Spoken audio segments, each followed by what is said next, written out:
I gave the house to Mom. If you oppose, I'll divorce you. Suddenly, those were the words I was hit with from Ryan. I never heard about buying a house for your mother. Where did you get that kind of money anyway? I asked, and Ryan just smirked. I'm selling your dad's vacation home. That'll get us $400,000. Selling my deceased father's beloved vacation home? How could he decide that on his own? I was furious. But then Ryan shouted either that or divorce. I felt my anger cooling down. Fine, got it. I won't let you or your family insult mine anymore. I muttered. Huh, so you're saying divorce is the only option? You okay with that? Ryan asked as if playing his trump card. But I firmly responded. You'll regret it, you know? I won't. With that, Ryan laughed loudly, looking all confident. However, just 2 months later, he would appear before me, looking like a shadow of his former self. My name is Catherine Miller, 50 years old. I got married at 45, and it felt like a miracle at the time. After all, I was quite plain-looking, not particularly outgoing, and generally unnoticeable. I met my husband Ryan at our workplace. I worked in the accounting department, and he had just transferred to the sales department. I had to visit the sales department due to an invoice error. Ryan Miller, who was 32 at the time, corrected the mistake without any fuss, saying, "Oops." He then looked at me and laughed innocently. You're pretty kind, Miss Taylor. The other accountants scolded me pretty hard the other day. My maiden name was Taylor.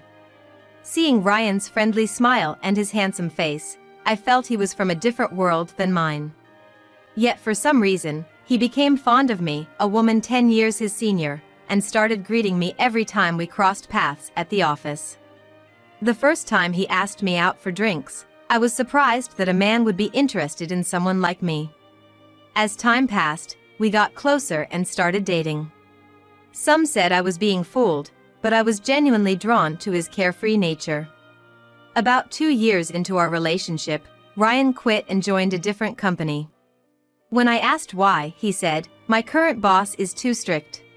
I want to work more freely." I felt it was a bit immature, but I was indulgent with him. "I hope you find a better boss at your next job," was all I said. And a few months later, we got married. I was 45, and Ryan was 35. I never thought I'd marry someone 10 years younger. My dad, overjoyed by the news of our marriage, offered to cover the entire wedding cost, leading to a grand ceremony. Although I felt a simple wedding would have sufficed at 45, he wouldn't listen. Ryan's mom was single at the time, having divorced his dad. It seemed she felt her role was done when Ryan got his first job, and my father-in-law was the one who initiated the divorce. I didn't know the reason back then, but I would come to understand it firsthand later. Because of these circumstances, we didn't expect any financial help from Ryan's side for the wedding.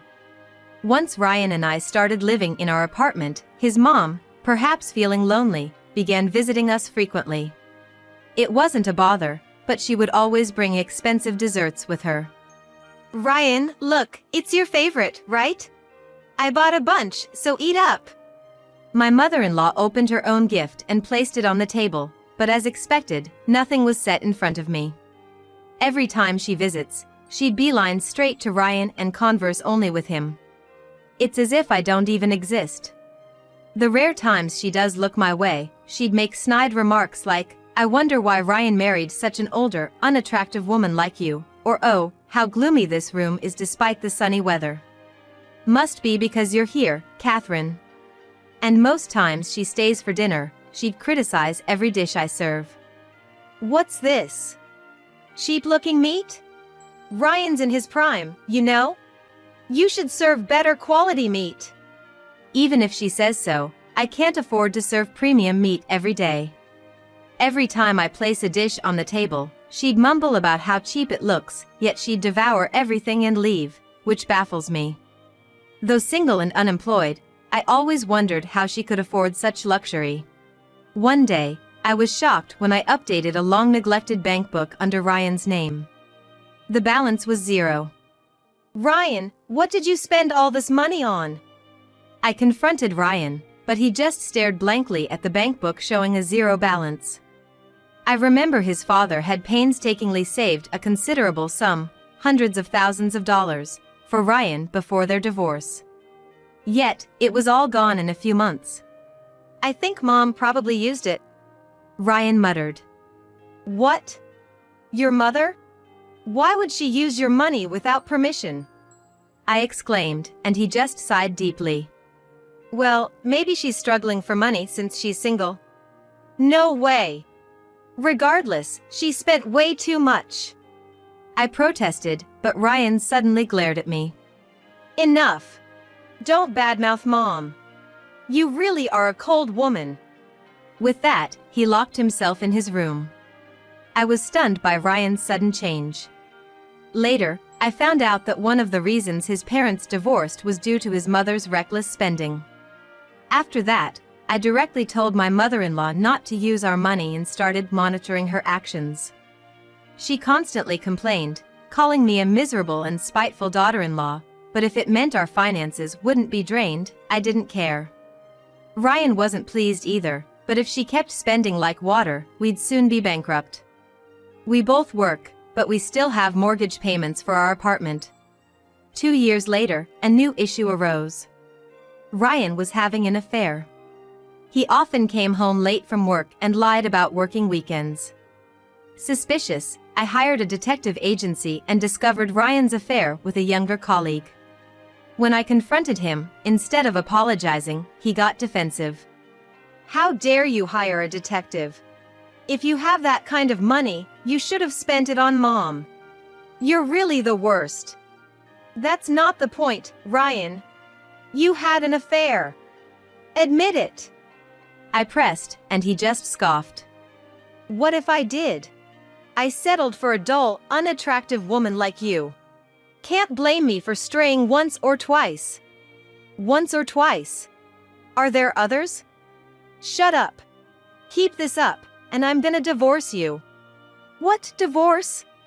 Seeing my shocked reaction, Ryan seemed to think he'd gained the upper hand. He smirked and stood up.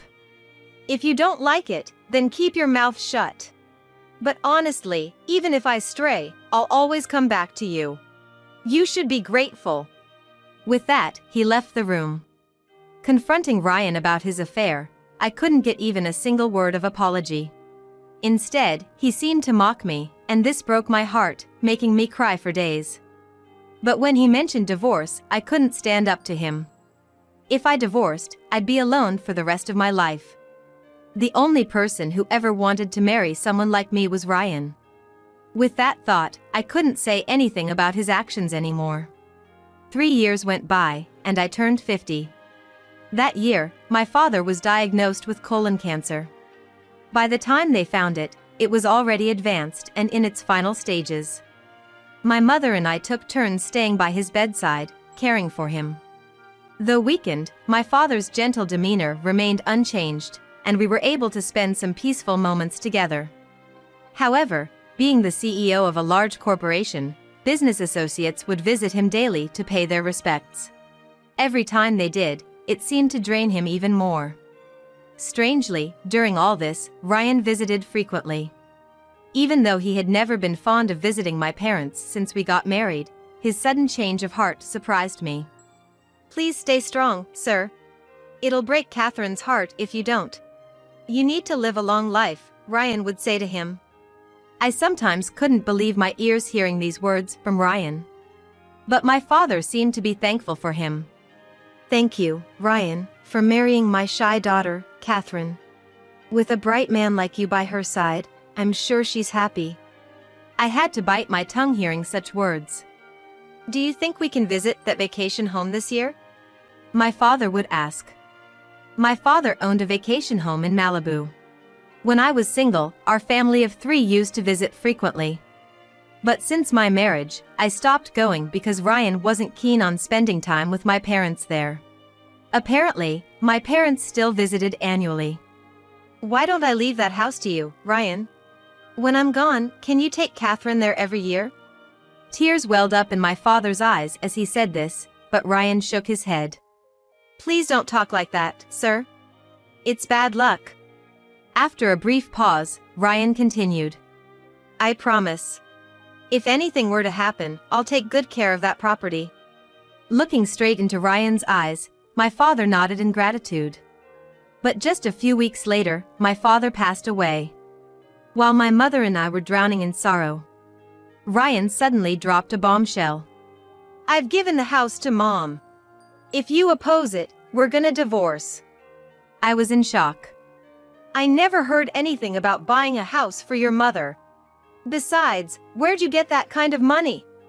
With a smirk, Ryan replied. I'm selling your father's vacation home. I'll get $400,000 from it. I couldn't believe what Ryan was suggesting. You promised to take care of that place. Even if I don't want to go there every year, what about my mother? That place means a lot to her. But Ryan just chuckled. I never said I was gonna keep that promise. Thanks to that, your father left me the house in his will. Now I can finally give Mom something nice. What kind of guy are you? I felt my body trembling with anger. All this time, he would go on about mom, making himself out to be such a mama's boy. But now, I have to admit he's nothing more than a creepy mama's boy. But the next words out of Ryan's mouth made me doubt my own ears. Mom's gonna get remarried. What? That's why I'm setting up a house for her and her new husband. From what I gathered, his mother had made this request. The house they had been living in was old, and she didn't want to be reminded of memories with her late husband. So, she wanted to start fresh in a new home and had asked Ryan to help. You must be kidding! Why do we have to provide a home for your mother and her new husband? In near hysteria, I retorted. But Ryan was deaf to my objections. That's what you call respecting your parents. I felt my blood run cold. All right, I get it. I won't tolerate any more insults from you or your family. I muttered to myself. Well then, looks like we got no choice but to divorce, huh? You okay with that? Ryan said, playing what seemed like his trump card. But I firmly declared. That's fine, but you'll regret it. At my words, a surprised expression crossed Ryan's face for a moment. But he quickly reverted to his insolent grin. Don't think so. He laughed heartily. Don't act so tough. It's not an act. I'm done being manipulated by you and your mother. The condo is in your name, so good luck with the remaining mortgage payments. I'm moving out, I said, and within a few days, I packed up and left the condo. 2 months after our divorce was finalized. And thanks to the inheritance from my father, I had no issues relocating and settling into a new place. Although I rented, the apartment was spacious enough for one. Just as I was getting accustomed to my new surroundings, Ryan showed up at my door. Catherine! I've been looking everywhere for you. It had been a while since I saw Ryan, and he looked worn out, sweating profusely. What do you want? We have no ties anymore. Before I could stop him, he barged into my apartment, shouting, Where did you hide your father's will? Saying that, Ryan started searching around my room. Hey, don't just barge in and make a mess. I'll call the cops. Your dad wrote a will right in front of me, didn't he? Saying he'd leave me that vacation house in Malibu. I can't find that will anywhere. Oh, that will? I've discarded it. What? Ryan lunged at me, growling. What the hell did you do? I didn't destroy it, my father did. What do you mean? While battling a severe illness, my father had painstakingly written that will. But after Ryan left, I had revealed everything that Ryan and my mother-in-law had done to him. Turns out, Ryan had been cheating all the time, and my mother-in-law had been spending money recklessly, even using up all of Ryan's bank savings.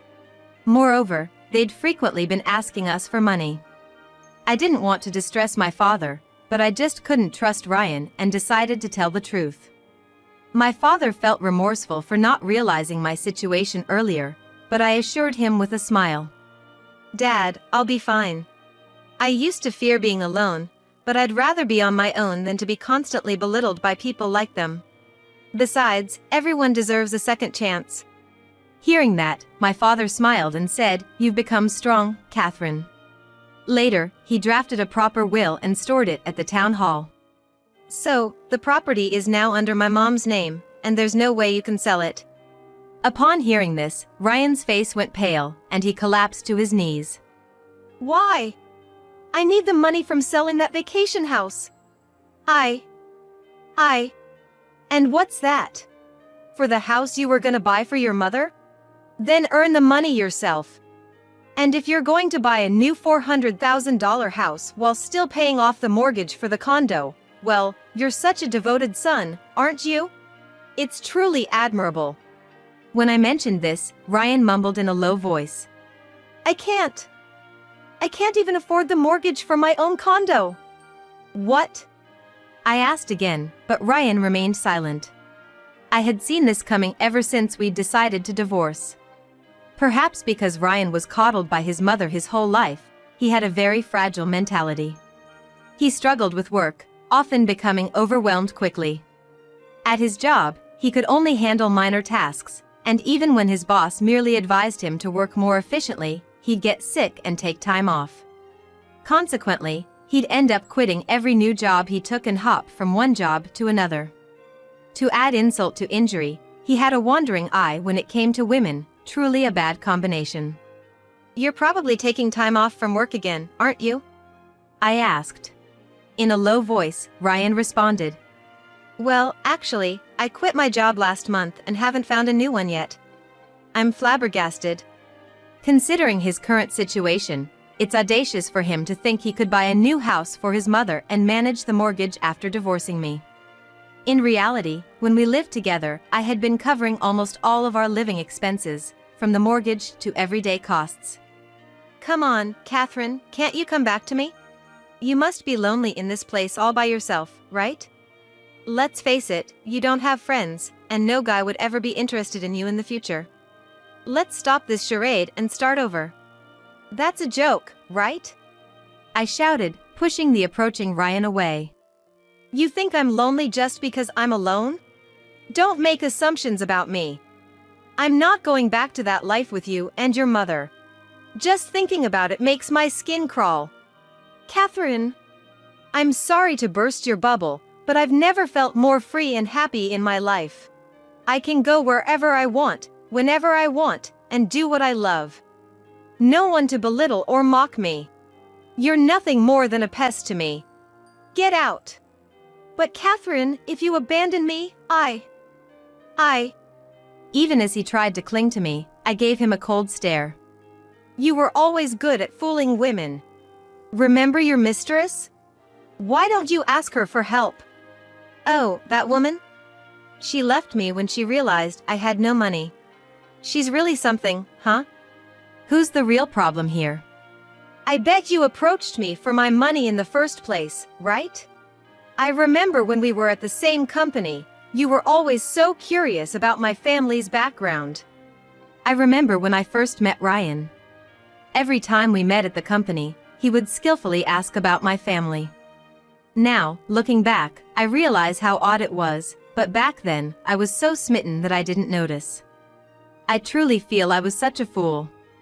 Listen, when I took out the mortgage for the new house, I borrowed some money from a not-so-great source.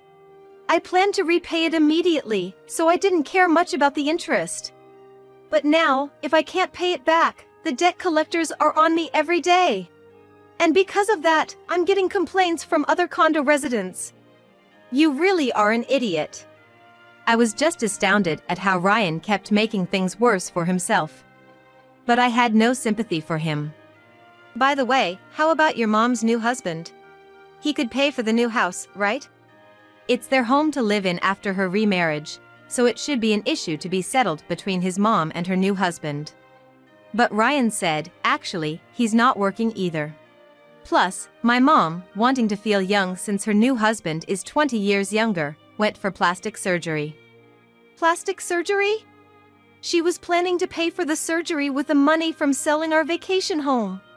But that plan fell through, so the surgery got halted midway. When her new husband saw her in that state, he took off. What a pair, this mother and son. Both digging their own graves, it's just unbelievable. It's awful, right? To leave my mom when she's struggling. Your mom has her own problems, choosing such a man. Planning to live in a house someone else built, and he's not even working. Really, what a terrible choice for a second husband. Well, with a mother-in-law like that, who else would be attracted to her? As I was internally shaking my head, someone appeared at my house. It was my mother-in-law, her face wrapped in bandages. She entered without asking, approaching me aggressively. Catherine, you're not planning to abandon my son, are you? Because of you, both my son and I are in a tough spot. You better sell that vacation home and give us the money. What happened to your face? Huh? Because you've been so stingy and not selling the vacation home, my nose surgery got halted. That doctor, once he realized there was no money, just skipped town on me. What? How could this happen? So she got duped by that doctor too? Just disappearing once he realized she couldn't pay?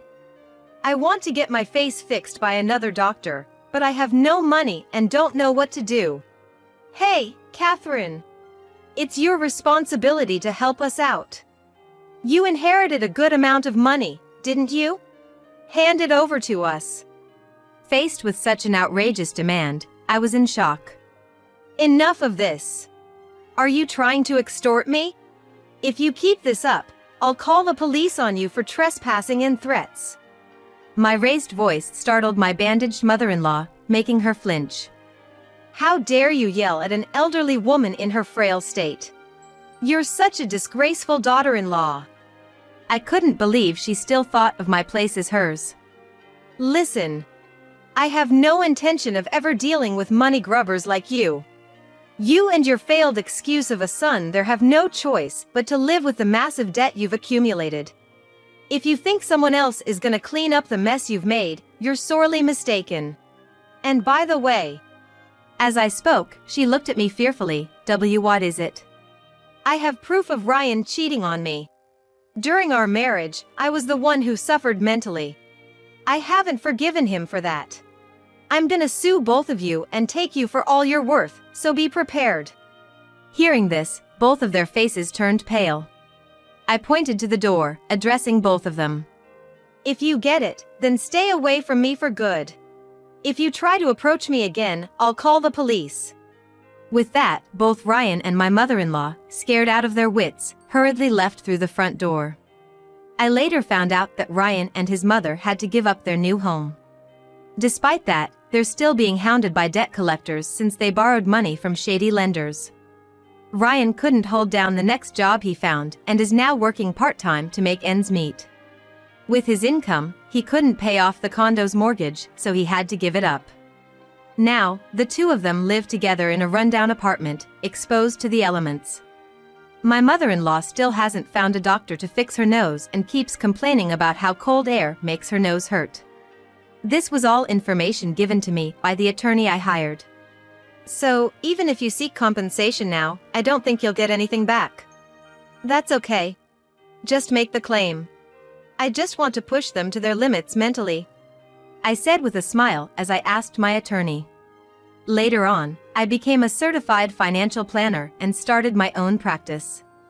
I now consult women struggling with issues like my ex-husband's emotional abuse and difficult relationships with their in-laws, helping them navigate financial challenges during divorce considerations. During this journey, I met a man who understood and genuinely needed my work. He reminded me of my late father, a kind-hearted and gentle man. Spending time with him, I realized what true happiness feels like. You see, there's no rush. There's no need to undervalue yourself. Because you never know when or how you might meet someone special. At this age, I feel like I've finally found my own form of happiness.